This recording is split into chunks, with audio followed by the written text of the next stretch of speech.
ассалому алайкум ва раҳматуллоҳи баракот. ҳамватанони азиз, умедворам ҳама каса хуб ва саломат ҳастем. алҳамдулиллоҳ, хабарои хуш аст. мо ягон ҷинояткор нестем. мо ягон касро на қатл кардем. мо ягон касро на душманӣ кардем. алҳамдулиллоҳ, мо бегуноҳ ҳастем. ба мардуми шарифи тоҷик хабар расонданӣ ҳастам, ки ман алҳамдулиллоҳ хуб ҳастам. ғамгин набошдам. ин чанд рӯзе ки мушкилӣ буд, ман хело мардуми шарифи тоҷикро пазмон шудам ва ман аҳд кардагӣ ҳастам, ки ман то охира бар зидди ин золиме, ки ин миллатро имрӯз хору залил, дарбадар ва хок ба сар ва дар чашми ин миллат хок зада ин мардумро 35 сол боз фиреб мекунад. то қатраи хуне ки дар бадан дорам, бар зидди ин модар ба хатои Эмомалӣ Раҳмонов меравам. баъд хитоби ман ба ғамнияти ин золими бадбахти хоини номарди қотили миллати тоҷик. шумон ҳаромзодаҳо, шумон модар ба хатоҳо ҳамаи давлатҳоро хаёли Тоҷикистон кардем, ки ранги шумон қотилҳо чӣ гапе заден, чӣ тӯҳмате карден, ҳама бовар мекунеду шумо яъне муваффақ мешавен. ҳаргиз на, ҳаргиз на. инро фаромӯш кунед, ки шумо тӯҳмат мезанеду як одамро гунаҳгор мекунеду, яъне ба ватан бармегардонед. ба ҳамин хотир тири ин золимҳо барбод рафт. ҳамватанони азиз, аз ҳаматон мардуми шарифи тоҷик хоҳиш мекунам, ки аз ин тӯдаи авбош натарсетон. инҳо бори дигар Муҳаммад Тағоев такрор мекунад, ки то ин авлоди ҳаромзода ҳаст, ҳаргиз ва ҳаргиз шумо рӯзи хуш ва зиндагии хушро нахоҳед дид. ман ина 100 бор такрор кардам. вақт аз оне ки 1 сол пеш баромада эълон кард, ки яъне ман маблағи мардумро мебардорам. ҳоле мардум 1 моҳ маблағи зиёдкардаи ин золими хоини фиребгарро яъне нагирифта, 1 моҳ кор накарда, ҳоле ҳамон маблағро аз они худ накарда, ин бадбахти ҳаромӣ 17% яъне барқро қимат мекунад. ман шумо ба гуфта будам, мардуми тоҷик, ин пулҳое ки ин золим зиёд мекунад бефоида аст. ба ҳамин хотир модар ба хатоҳо, душманои миллати тоҷик, шумо алҳамдулиллоҳ шикаст хӯрдем, ки шумо хостем, ки Муҳаммад Тағоефа яъне бо фанду фиреб ба ватан барем. ҳаргиз ва ҳаргиз шумо золимҳо муваффақ нахоҳед шуд. инро фаромӯш накунед. ин ҳуҷҷатҳои ман аст. ман қонунӣ дар Гурҷистон зиндагӣ мекунам. агар маълум бошад, то 2026 то моҳи май ман метавонам озод дар ин кишвар зиндагӣ кунам. инҳо ба хотири як диктатор, ба хотири як диктатори хунхор ҳаргиз ва ҳаргиз қонуни худро, яъне конститутсияи худро, яъне қонунҳое ки дар давлаташон ҳаст, ба хотири ин золим ҳаргиз ва ҳаргиз поймол нахоҳанд кард. инро фаромӯш накунед. инҳо ранги шумон ҳаромзодаҳо, қотилу бераҳм нестанд. ба ҳамин хотир умедатонро канед. Муҳаммад Тағоев то охира бар зидди шумо хоҳад рафт. мубориза акнун нав сар мешавад. агар Гурҷистон бигзор маро супорадам дар назди дигар миллатҳо, агар хоҳанд ки обрӯшон паст шавад, марҳамат, Муҳаммад Тағоев медонанд дар куҷо зиндагӣ мекунад, биёянд ба ҳамин золими бадбахт супоранд. он рӯзе ки маро месупоранд, ман тамоми нафси дуньёро, тамоми молу мулки дуньёро ба ин золими Раҳмонов ҳадя мекунам. ба ҳамин хотир شما حرامزاده ها کوشش نکنین، بهوده تهمت نکنین که ما گویا تروریست و اکستریمیست باشیم. تروریست و اکستریمیست شما مادر به خطا می باشین. ما بر ضد تروریست و اکستریمیست هستیم. ما میخوایم که سرزمین تاجیکستان را از شما ظالم های قاتل های تاجیک کش رها کنیم. دیگر هدف ما هیچ چیز است. بعد در آخر گفتنیم که در سرحد زد و خورد شد، 2 نفر از جانب تاجیکستان کشته شد. من آنها را نه قهرمان میشمارم، نه غمخوار ملت میشمارم، نه آنها را من همدردی میکنم. اگر آنها یک ذره ارزش میداشتن، پیشواشان رحمان فی ظالم آنها را میبرامد همدردی میکرد. پس آنها یک به مثل لفافه استفاده شدگی هستند. اگر آنها این ظالم را پشتیبانی نمیکردند، در تاریکی پدر و مادر و فرزندای آنها نشسته زندگی میکنند، پس آنها کارپرتایی میکردند، این بهترین بود. ولی اینها از پشت یک ظالم حرامزاده که آنجا رفتن سرحد حمایت میکنیم، گفته آنها یعنی به قتل رسیدن.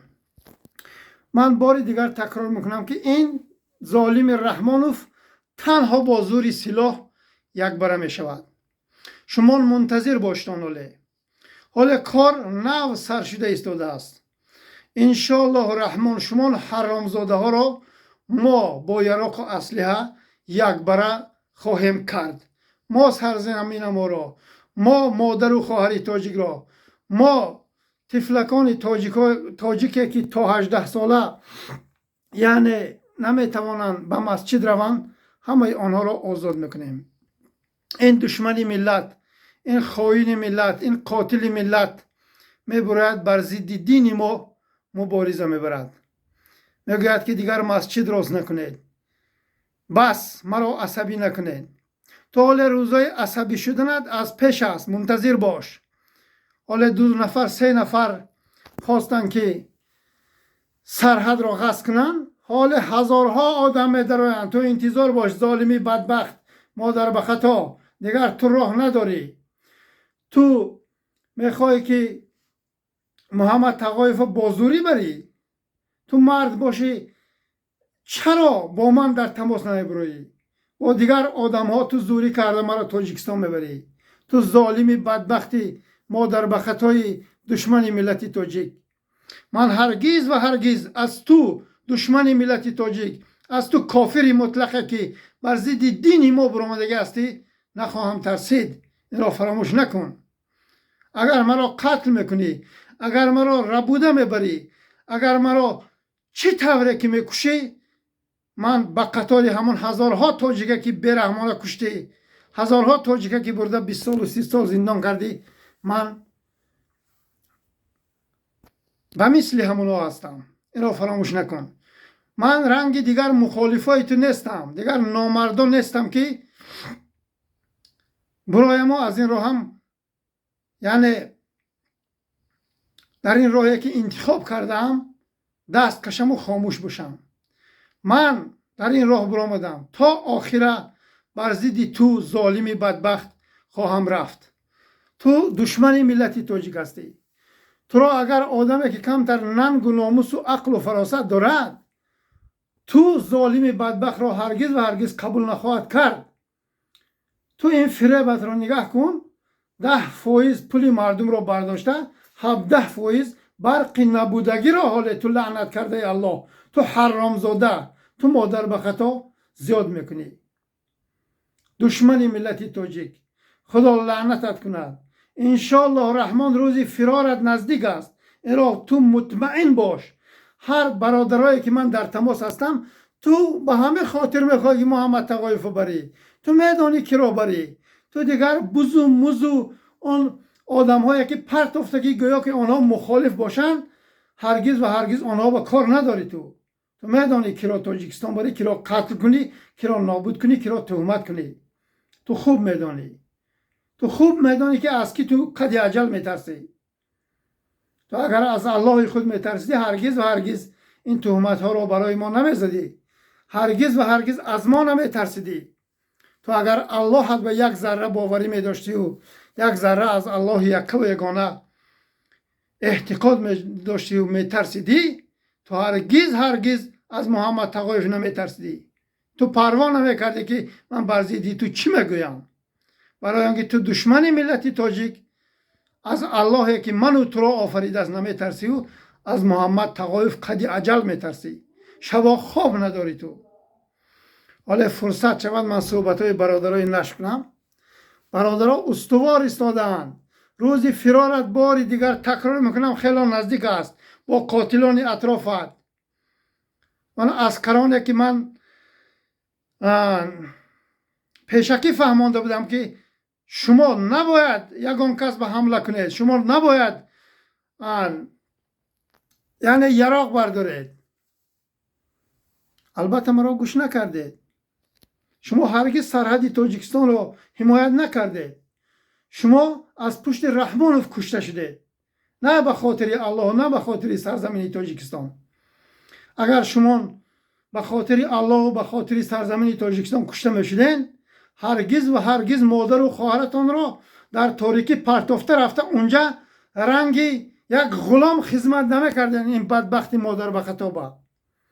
به همین خاطر انشالله الرحمن روز این بدبخت ها سرنگون شدنشان خیلی نزدیک است، خیلی نزدیک است.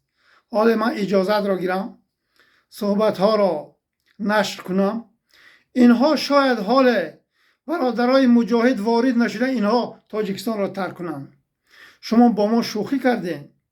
اگر یک تار موی محمد تقایف میغلطد، خوب ارش فهمین که شما حرامزاده ها با چی حال گرفتار میشوین. به همین خاطر مردم شریف تاجیک با دعاهای شما الحمدلله رب العالمین ما آزاد هستیم. ما بسیاری گپ ها را اینجا گفتم من نمیتوانم، برای آنکه خیلی آدم هایی که هستن که یعنی گپ هایی که نفهمیده میبرن میرسانن دیگر آدم ها به این خیلی اشتباهی کلان است. بسیاری گپ های آنها خطا هستن وطنان عزیز. به همین خاطر اینجا من گفتن نمیتوانم. البته مشکلی خیلی زیاد است، خیلی یعنی خطر هست، ولی من هرگز و هرگز از یک ظالمی که بر ضد مردمی من برآمده است، این مردمی مرا خار کرده است، این مردمی مرا در بدر و خاک بسر کرده است، من نخواهم ترسید. این کی بود است این مادر به خطا 35 سال باز مردمی مرا فریب میکند، مردمی مرا نه برق میدهد نه زندگی میدهد. من از این حرامزادی کثافت ترسم. من تنها از الله مهربان میترسم. اگر مرا بردم هموطنان عزیز، شما هرگز و هرگز غمگین نباشتم. باید مرد تا آخر رود و این نامرد که این کار رو بارا بس میکند و میترسد و به خاطر نفس حرامش و به خاطر یعنی نزدیکانش این مبارزه را بس میکند. من هرگز و هرگز به خاطر یعنی مال دنیا، به خاطر وظیفه، به خاطر نزدیکانم، به خاطر اهل و بیتم در این راه من نبرآمدم. هموطنان عزیز، من تنها خواستم که مردم ما آزاد باشند. تنها خواستم که مردم ما در نزد پدر و مادر و زن و فرزندشان جای کار پیدا کنند. من دیگر هیچی نخواستم. این حرامزاده 10 سال گپ ما را گوش نکرد، 10 سال ما را پسند نکرد، گویا که یک در و دیوار به ما گپ داشته باشیم. پس ما انتخاب کردیم که این تنها با یراق اسلحه نیست میشود. تمام. اینجا یکان جای خطاگی نیست، یکان جای روستی نیست. اینجا من آشکار این ظالم گفتم که تو به خون آمدی به خون میروی. انشالله الرحمن روزی سرنگونیت خیلی نزدیک است. باز تشکر میکنم به آنقدر برادرانی که بعد من خواندم که خیلی دعاهای نیک کردین در حق من. هزار رحمت پدر و مادر شما به دعاها رو ادامه دهین. آن شخصانی که دشنام کردن الحمدلله تیراشون خطا رفت. هموطنان عزیز دشنام و حقارت های بزرگ کردن. حتما اینها اگر مرد می بودن برآمده آشکار رو به رو می زدن با محمد تقایف. اینها یک نامرد هستند. اینها همون وزمین هم شاید خایلیسا هستند که از تگ پرده یک ظالمه که پدر و مادر آنها را در تاریکی گذاشته سو اینها ناشرمیده به خاطر دو پچک رولتون میبروین و بدبختی مادر به خطا را پشتیبانی میکنن. بخشش. بسم الله.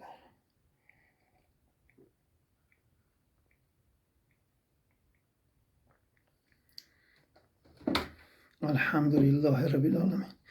به همین خاطر هموطنان عزیز الله مهربان با من است.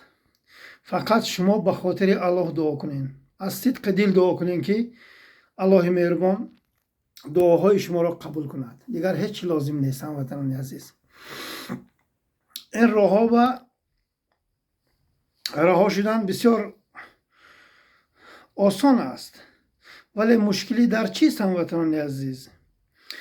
مشکلی در آن است که این مردم ما یعنی در بینشان آدم های ناخلف هستند، آدم های دشمن هستند. نمیخواهند که این ملت آزاد شود. اگر محمد تقایف این کار و این جنایت اینها رو، این خیانت اینها رو به اینابت نمی گرفت، در وقت یعنی نجات یافته بود این مشکلی ها با. ولی اینجا هستن شخصانی که منسوک هستن، نادیده و ناخورده هستن. دو سمپله که برادره به خاطر الله برآمدن، همون وکیل دفاع با کمک کردن برآمدن طعنه زدن. من به همین خاطر دیگر نمیخواهم یگان انسان با یگان مخالف با یعنی یگان شهروند تاجیکستان با گویم که هموطنان مرا دستگیری کنین، مرا کمک کنین. انا همین کارهای انامینا خیلی این ضربه است هموطنان عزیز. به همین خاطر ما دیدیم که این کار نمی شود، یعنی طعنه و ملامت زیاد می شود. به همین خاطر محمد تقایف تنها حوالش به الله یکه و یگانه کرد. الان الله مهربان بنده هایی که خلق کرده است در گرجستان، یعنی در قلب آنها مهرش را جا کند، ترسش را جا کند، هرگز و هرگز مبلغی مردمی تاجیک برای من در کار نمی شود. من همین حواله همین خیلی کرده گم هموطنان عزیز. به همین خاطر هیچ چیز نمیخواهم، فقط دعا میخواهم که شما در حق من دعا کنیتون من مبارزه را ادامه دهم هموطنان عزیز. من به خاطر ملتم، به خاطر نسل آینده تاجیک که این مادر به خطا 3 پکلین یک غلام رو در بدر کرد، نمیخواهم که دیگر جوانای تاجیک، فرزندای تاجیک به وایه رسیده غلامی روند. باز مادر به خطای دروغگوی شیطان لعینه که سال 92 و 93 همون در وقتای جنگ میگوید که من عالم های تاجیک را یعنی $100 از حساب خودم کمک میکردم. انا این دروغی محض گوش کنیم هموطنان عزیز. تو پدرنالت مادر به خطا وقت از آنه که به سر قدرت آمدی، با موزه های لطگین هیچی نداشتی، نزد خواجه خارجیت رفتی اسلام کریموف، تو آن وقت از کجا پول یافتی که $100 تو عالمای تاجیک بدادی؟ پاد بالا بیگور رسیده است. تو دروغ گفتن تا کی ادامه میدی؟ تو دروغ گفتن تو تا کی دروغ میگویی؟ رحمان فی پلید مادر به خطا. تو خیال کردی که با غمنیتت محمد تقایف میترسونی من خاموش میستم؟ هرگز نه. تو خیال نکن که همه رنگی تو ظالم، همه رنگی تو قاتل، همه دولت ها رنگی تو یعنی به گناه برده آدم های پسی پنجره میکنن و آدم های قتل میکنن. تو این فکرهای خامت رو از سری پوچت دور کن. پادبانی به عقل پتیوشنیک. به همین خاطر هموطنان عزیز انشاءالله الرحمن پیروزی نزدیک است. نترسیدتان از این بدبختا، اینها دشمن ما هستند.